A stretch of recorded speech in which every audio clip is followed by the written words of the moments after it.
દાહોદ જિલ્લાને ₹314 કરોડના વિકાસ કાર્યોની ભેટ આપતા મુખ્યમંત્રી ભૂપેન્દ્ર પટેલ વિકસિત ભારતના નિર્માણમાં દાહોદ જિલ્લાએ અગ્રેસર ભૂમિકા નિભાવવાની છે. બચુભાઈ ખાવડ ₹313.99 કરોડના ખર્ચે લોકાર્પણ, ખાતમુહૂર્ત અને ભૂમિપૂજન. નર્સિંગ કોલેજ સિંગવડનું પણ લોકાર્પણ. મુખ્યમંત્રી ભૂપેન્દ્ર પટેલે સિંગવડ ખાતે ઉપસ્થિત રહીને દાહોદ જિલ્લાના વિકાસને વેગ આપતા વિવિધ વિભાગોના કુલ ₹314 કરોડના વિકાસ કાર્યોના વિવિધ 55 પ્રકલ્પોનું લોકાર્પણ અને ખાતમુહૂર્ત કરાયું. દાહોદ પ્રવાસ દરમિયાન મુખ્યમંત્રી ભૂપેન્દ્ર પટેલે નર્સિંગ કોલેજ સિંગવડનું પણ લોકાર્પણ કરીને દાહોદના યુવા વર્ગને ઘર આંગણે વધુ શિક્ષણ સુવિધા આપી છે.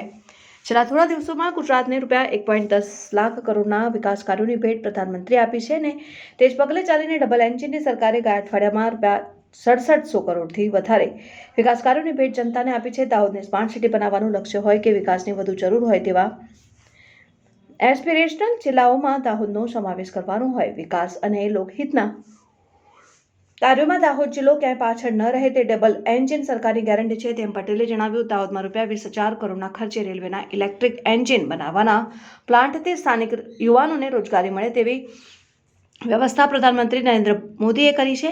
દાહોદ સહિત આદિવાસી વિસ્તારમાં એક સમયે સાયન્સની કોલેજ પણ ન હતી, ત્યાં હવે મેડિકલ અને ઇજનેરી કોલેજો અને યુનિવર્સિટી છે. હવે આદિજાતિ બાળકો ઘર આંગણે ભણી શકે છે અને મુખ્યમંત્રીએ શહર જણાવી વધુમાં ઉમેર્યું કે વિકસિત ભારત માટે વિકસિત ગુજરાત આપણો નિર્ધાર છે અને આ ગુજરાતને આગળ લાવવામાં દાહોદના મહેનતુ લોકોનો સિંહ ફાળો છે. 2 દાયકા પહેલા ગુજરાતનું બજેટ 10 થી 15,000 કરોડ રૂપિયાનું હતું. આજે ₹32.30 લાખ કરોડનું બજેટ છે. ગૌરવભેર જણાવીને મુખ્યમંત્રી પટેલે વધુમાં કહ્યું હતું કે 2 દાયકા પહેલા સરકારી યોજનાઓને તેના લાભો વિશે કોઈને ખબર નહોતી પડતી, પરંતુ હવે વિકસિત ભારત સંકલ્પ યાત્રા અને મોદીના ગેરંટી રથ થકી લોકોને ઘરે બેઠા જ સરકારી યોજનાઓનો લાભ મળે છે અને આ લાભો થકી છેવાડાના માનવીને મુખ્ય પ્રવાહમાં લાવવાના અવિરત પ્રયાસો કરવામાં આવી રહ્યા છે. આ સરકારની યોજનાઓમાં નાનો, ગરીબ અને અંતિમ હરોળના વ્યક્તિને કેન્દ્રમાં રાખવામાં આવે છે અને તેમ મુખ્યમંત્રીએ વિશ્વાસપૂર્વક જણાવ્યું. રાજ્ય કક્ષાના પંચાયત અને કૃષિ મંત્રી બચુભાઈ ખાબડે પ્રાસંગિક ઉદ્બોધનમાં બિરસા મુંડાને યાદ કરતા જણાવ્યું હતું કે પ્રધાનમંત્રી નરેન્દ્રભાઈ મોદીના નેતૃત્વમાં છેલ્લા 2 દાયકામાં ગુજરાત વિકાસનું રોલ મોડેલ બન્યું છે. ગુજરાતમાં અંબાજીથી લઈને ઉમરગામ સુધીના આદિવાસી બાહુલ્ય વિસ્તારમાં આદિવાસી બંધુઓનો સર્વાંગી વિકાસ થયો છે અને દરેક સમાજને સરખું મહત્વ અને ન્યાય મળ્યો છે. સરકારે છેવાડાના વ્યક્તિની ચિંતા કરીને વિકસિત ભારત સંકલ્પ યાત્રા થકી લોકોના ઘર સુધી પહોંચીને યોજનાકીય લાભો અપાવ્યા છે.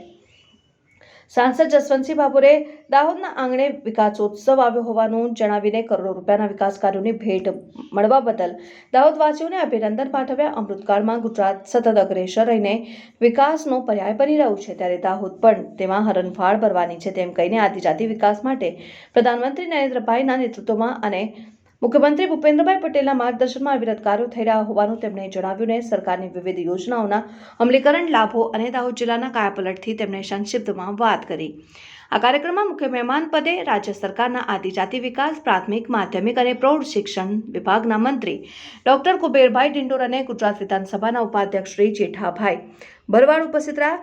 ધારાસભ્ય સર્વો કનૈયાલાલ કિશોરી, મહેશભાઈ ભુરિયા, રમેશભાઈ કટ્ટારા, શૈલેષભાઈ ભાભોર, મહેન્દ્રસિંહ ભાભોર અગ્રણી, શંકરભાઈ અમલિયાર, જિલ્લા પંચાયત પ્રમુખ કરણસિંહ ડામોર, અગ્રણીઓ, સંગઠનના પદાધિકારીઓ, કલેક્ટર યોગેશ નીરકુડે, જિલ્લા વિકાસ અધિકારી ઉત્સવ ગૌતમ, પ્રયોજના વહીવટદાર સ્મિત લોઢા, એસપી કે સિદ્ધાર્થ, એએસપી વિશાખા જૈન, નિવાસી અધિક કલેક્ટર એબી પાંડોર, પ્રાંત અધિકારીઓ સહિત વહીવટીતંત્રના ઉચ્ચ અધિકારીઓ અને વિશાળ સંખ્યામાં લોકો ઉપસ્થિત રહ્યા. Reporter Utpalsinh Charel, Patvi Gujarati news, Sanjeli.